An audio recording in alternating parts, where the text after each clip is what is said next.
Imagine you're standing in a pharmacy, grocery store, or feed store looking at rows full of joint supplements.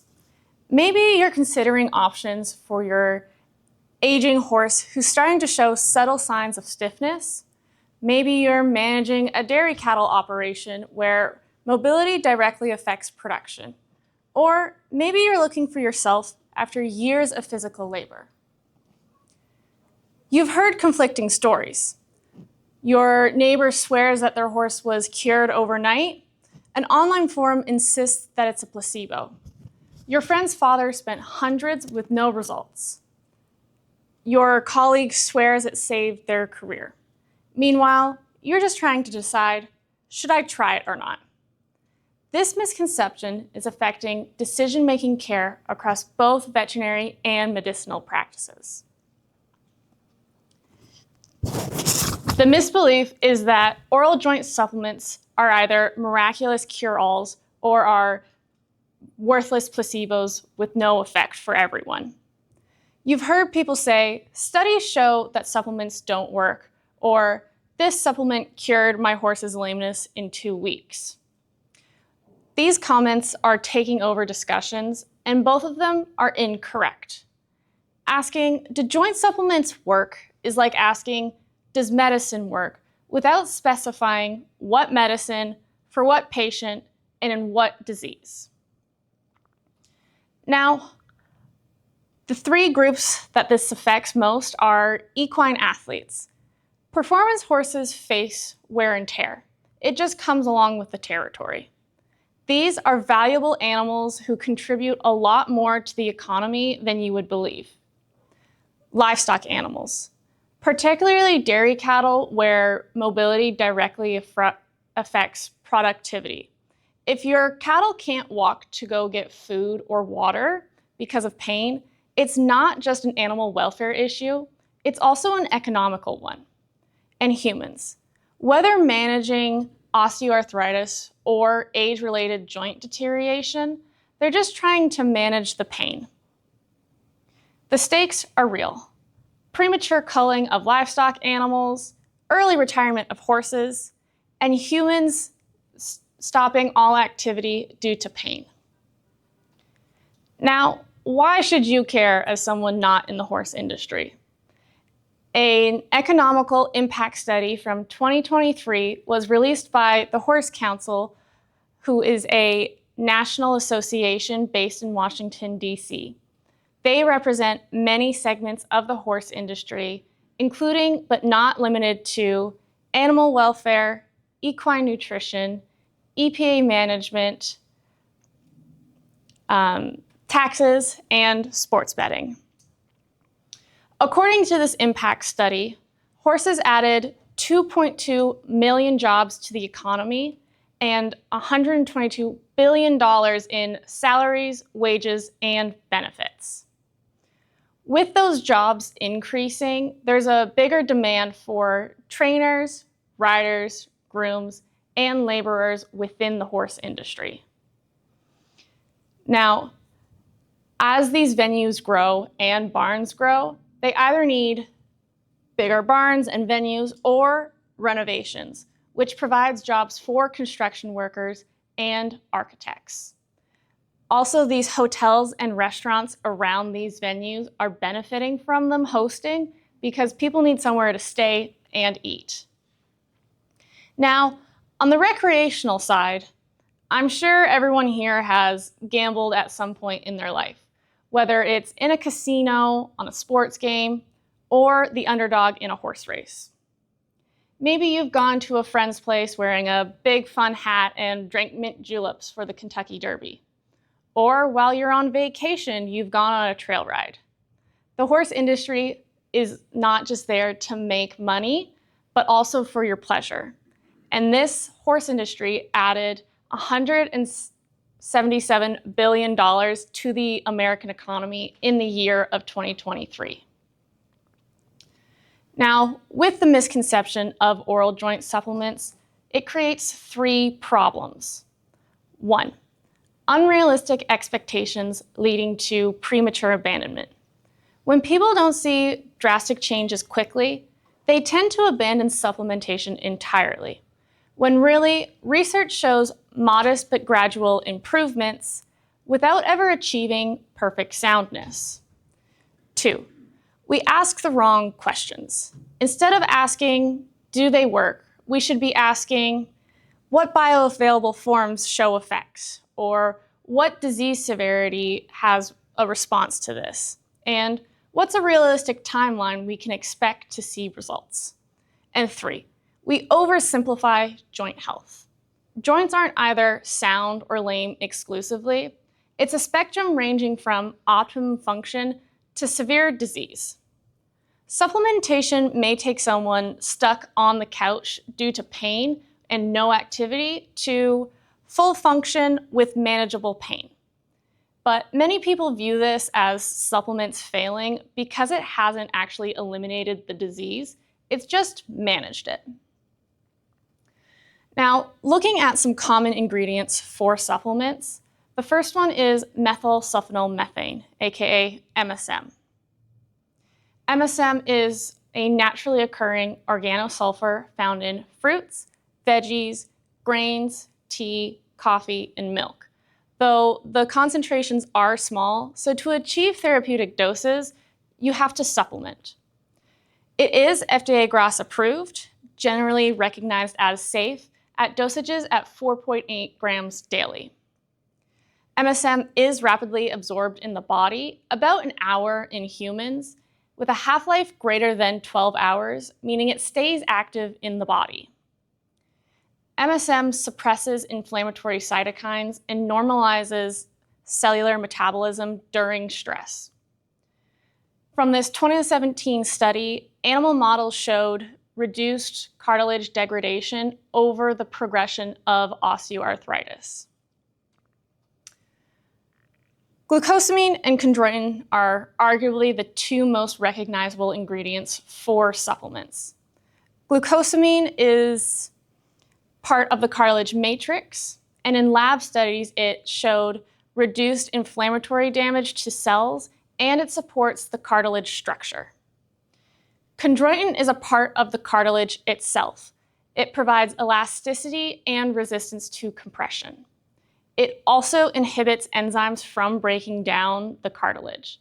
Think of it as a building block and a protector. Now, the question isn't whether or not these ingredients have biological effect. They clearly do. The question is their oral bioavailability and their clinical significances.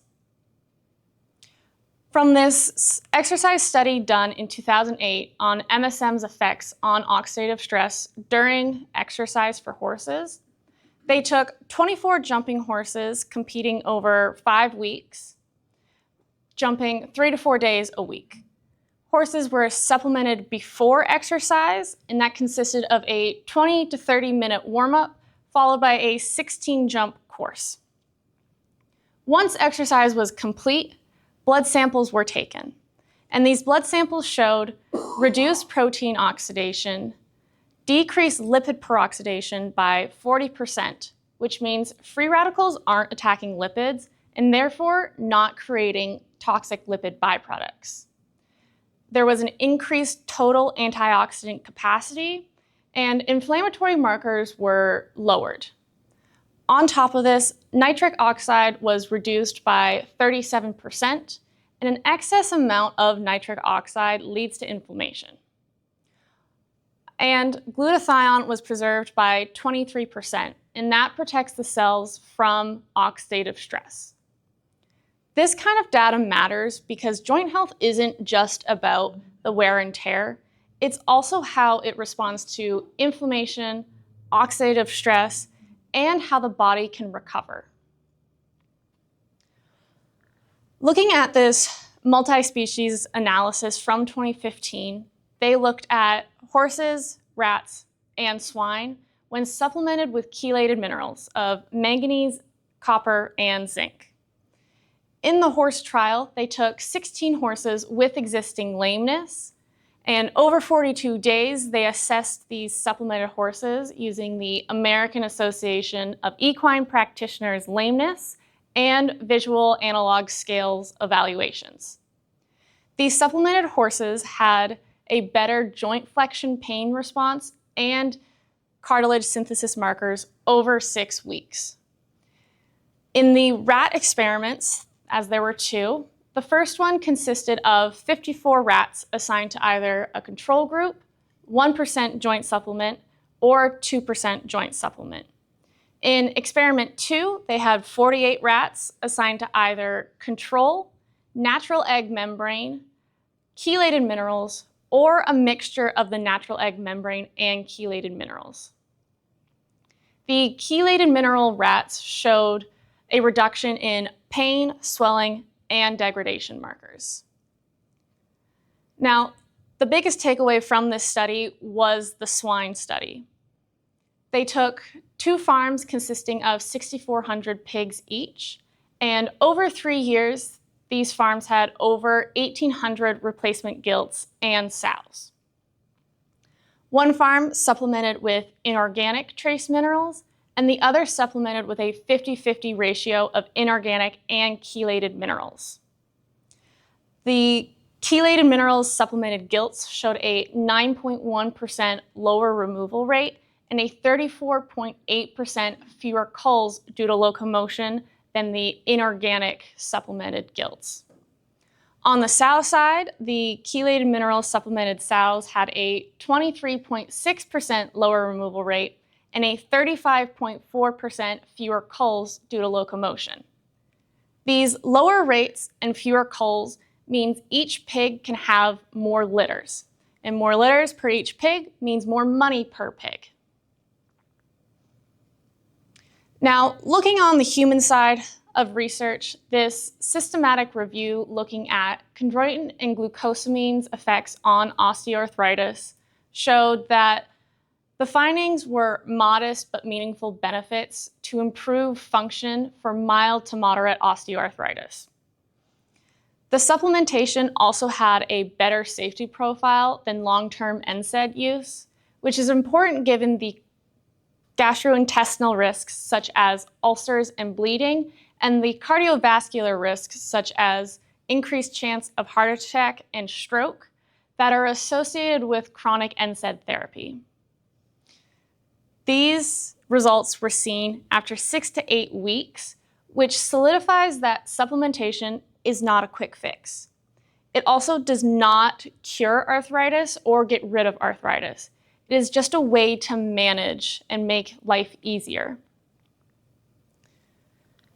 Now, looking at hyaluronic acid, it is a part of the synovial fluid, which is the lubrication in your joints. It provides cushioning and supports joint health. Hyaluronic acid is a very common injectable treatment for animals and humans, though research is starting to look at the oral bioavailability of it. The research suggests that it may get absorbed and go to the joints, but some are not convinced and it does not do any of that.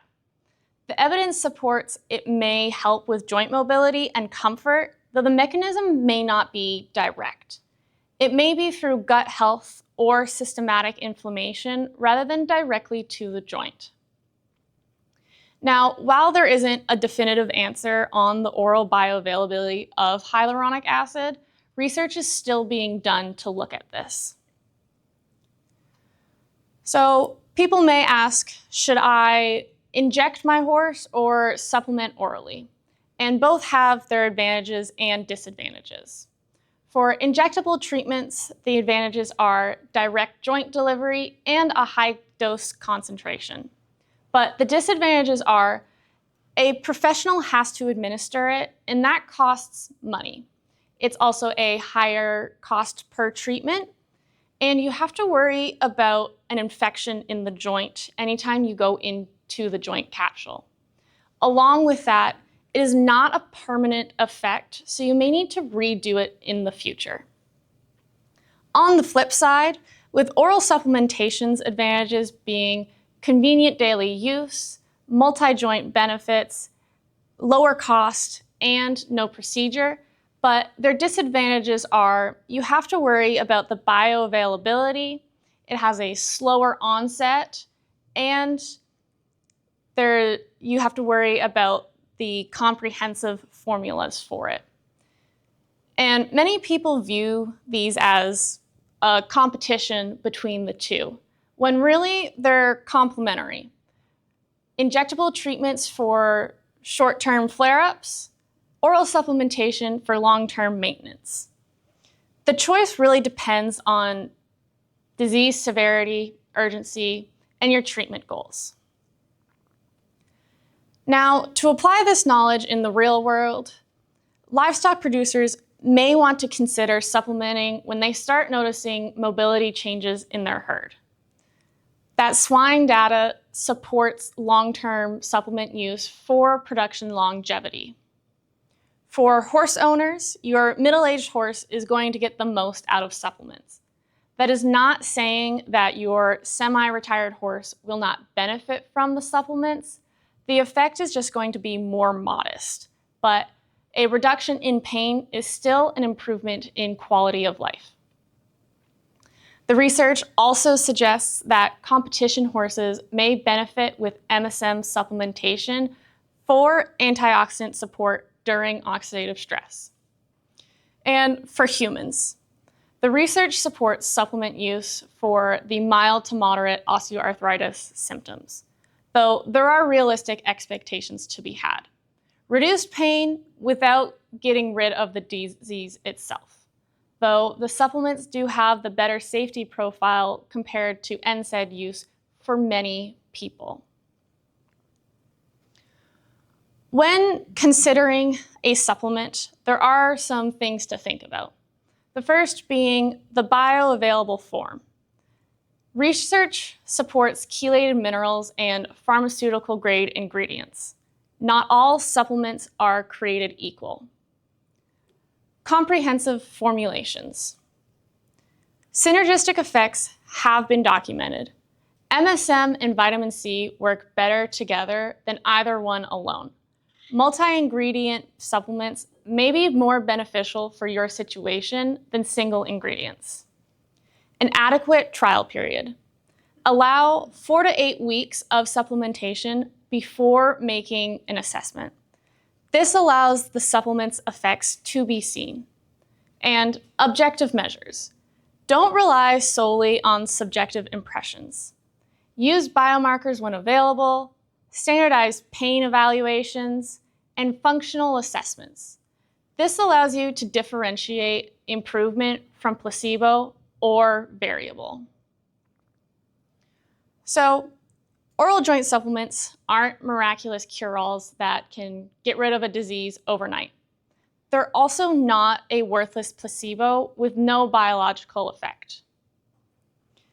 The research supports supplement use in the correct context, for the correct person, with the correct bioavailable form, with enough of an adequate trial period. From oxidative stress in horses to production longevity in livestock to pain management in humans, supplement use does have its place with the correct context.